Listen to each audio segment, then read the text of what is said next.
നിയമസഭാ തെരഞ്ഞെടുപ്പ് ആവേശത്തിലേക്ക് നീങ്ങുന്ന പശ്ചാത്തലത്തിൽ കോൺഗ്രസ് പാർട്ടിക്കുള്ളിൽ നിർണായകമായ നേതൃത്വ മാറ്റത്തിന് കളമൊരുങ്ങുന്നു.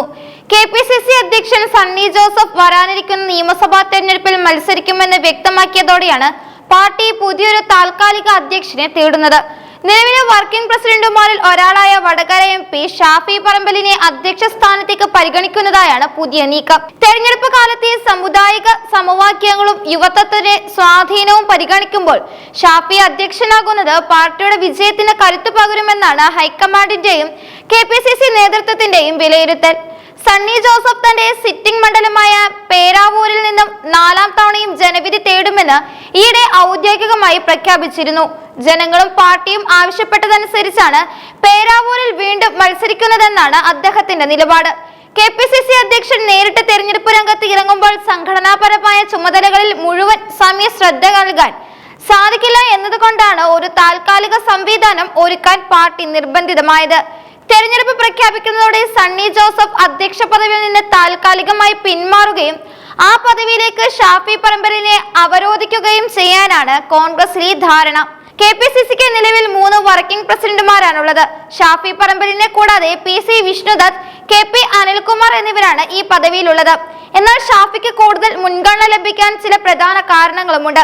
കഴിഞ്ഞ ലോക്സഭാ തെരഞ്ഞെടുപ്പിൽ വടകരയിൽ നിന്ന് അദ്ദേഹം നേടിയ മിന്നും വിജയം കേരളത്തിലെ കോൺഗ്രസ് അണികൾക്കിടയിൽ വലിയ ആവേശം സൃഷ്ടിച്ചിട്ടുണ്ട്.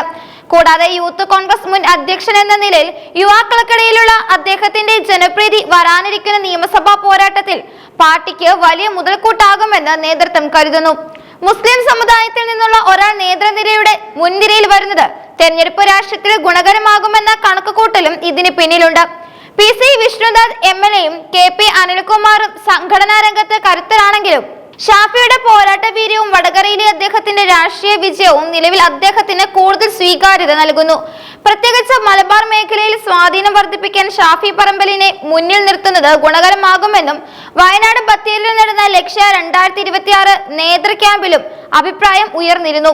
നിലവിൽ വടകരയിൽ നിന്നുള്ള പാർലമെന്റ് അംഗമാണെങ്കിലും സംസ്ഥാന രാഷ്ട്രീയത്തിലെ സജീവ സാന്നിധ്യം ഉറപ്പാക്കാൻ താൽക്കാലിക അധ്യക്ഷ സ്ഥാനം അദ്ദേഹത്തിന് സഹായകമാകും. വരാനിരിക്കുന്ന നിയമസഭാ തെരഞ്ഞെടുപ്പിൽ 100-ലധികം സീറ്റുകൾ നേടി ഭരണത്തിൽ തിരിച്ചെത്തുക എന്നതാണ് കോൺഗ്രസ് ലക്ഷ്യമിടുന്നത്. ഇതിനായി പ്രശാന്ത് കിഷോറിന്റെ ശിഷ്യനായ സുനിൽ കനുഗോലുവിന്റെ നേതൃത്വത്തിലുള്ള സംഘം നൽകുന്ന മാർഗനിർദ്ദേശങ്ങൾക്കനുസരിച്ചാണ് പാർട്ടി മുന്നോട്ട് പോകുന്നത്. സ്ഥാനാർത്ഥി നിർണയത്തിൽ യുവത്വത്തിന് പുതുമുഖങ്ങൾക്കും വലിയ പ്രാധാന്യം നൽകുമെന്നും വിരുദ്ധ വോട്ടുകൾ ഏകീകരിക്കാൻ ഷാഫിയെ പോലുള്ള യുവ നേതാക്കളുടെ നേതൃത്വം അത്യാവശ്യമാണെന്നും ഹൈക്കമാൻഡ് കരുതുന്നു. KC വേണുഗോപാൽ അടക്കമുള്ള മുതിർന്ന നേതാക്കളുടെ പിന്തുണയും ഈ നീക്കത്തിന് പിന്നിലുണ്ടെന്നാണ് സൂചന. സണ്ണി ജോസഫ് അധ്യക്ഷ പദവി ഏറ്റെടുത്തതിനു ശേഷം നടന്ന തദ്ദേശ സ്വയംഭരണ തെരഞ്ഞെടുപ്പുകളിൽ UDFന് മികച്ച മുന്നേറ്റം കാഴ്ചവെക്കാനും സാധിച്ചിരുന്നു. ഇതിന്റെ തുടർച്ചയായി നിയമസഭാ തെരഞ്ഞെടുപ്പിലും വിജയം ഉറപ്പാക്കാൻ താഴെത്തട്ടിലുള്ള കമ്മിറ്റികളെ പുനഃസംഘടിപ്പിച്ചു വരികയാണ്. ഈ മാസം അവസാനത്തോടെ സ്ഥാനാർത്ഥി പട്ടികയ്ക്ക് അന്തിമ രൂപം നൽകാനാണ് KPCC ലക്ഷ്യമിടുന്നത്. സണ്ണി ജോസഫ് പേരാവൂരിൽ സജീവമാകുന്നതോടെ ഷാഫി പറമ്പലിന്റെ നേതൃത്വത്തിലുള്ള പുതിയ സംഘം കേരളത്തിലുടനീളം പ്രചാരണത്തിന് ചുക്കാൻ പിടിക്കും. ഭരണവിരുദ്ധ വികാരം വോട്ടാക്കി മാറ്റാൻ ഊർജ്ജസ്വലനായ ഒരു നേതാവിനെ അധ്യക്ഷ സ്ഥാനത്ത് എത്തിക്കുന്നത് തെരഞ്ഞെടുപ്പ് തന്ത്രത്തിന്റെ ഭാഗമാണ്. വരും ദിവസങ്ങളിൽ ഈ തീരുമാനത്തിന് ഔദ്യോഗിക അംഗീകാരം ലഭിക്കുമെന്നാണ് പ്രതീക്ഷിക്കുന്നത്.